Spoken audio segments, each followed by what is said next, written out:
I've never tried cocaine or heroin, but I believe the people that tell me that it's a very pleasing, pleasurable feeling.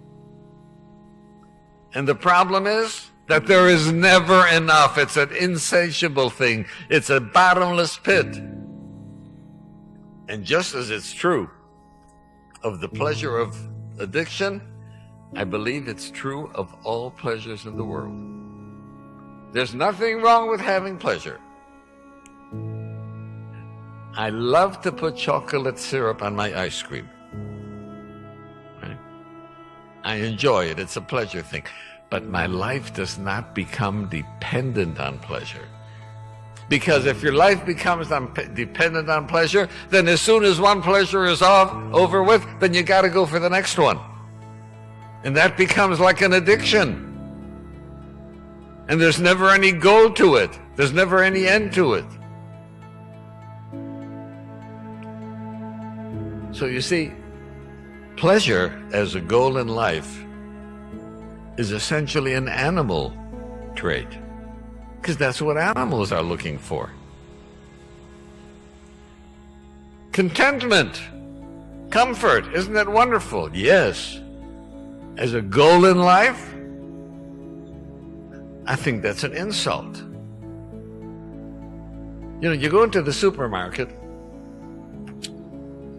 and look at the counter where they sell evaporated milk. And if you look at carnation milk, it has on the can a little slogan, "Milk from contented cows." And you know, when I first saw that, I started thinking, why should I care whether the cows are content or not? But you see, the manufacturer of that product wants me to buy his product, and he wants to tell me that his brand is superior to the others. Why is it superior? Because it comes from the most excellent cows. Why are his cows most excellent? Because they're contented. Well, if contentment is the excellence of a cow, and if all I look for in life is contentment, then I share a goal in life with a cow. And I'm not ready to lower myself to that stage. Nothing wrong with being content. But contentment as a goal in life is an animal trait, not a human trait.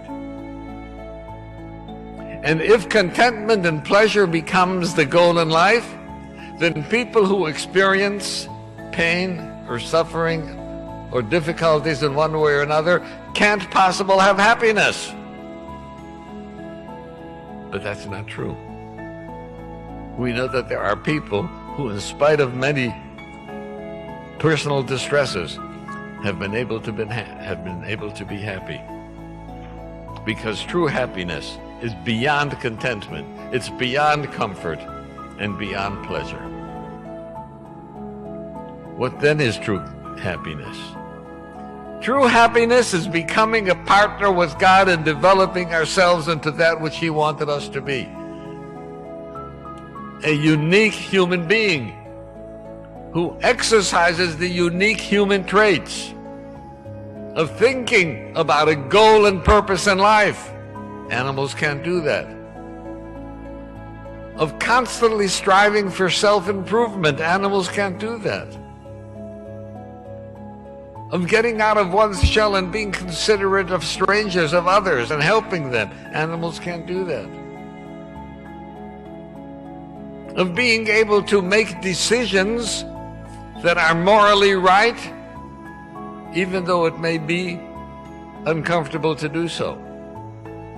Animals can't do that. The ability to forgive others. Animals can't do that. The ability to search for what is truth.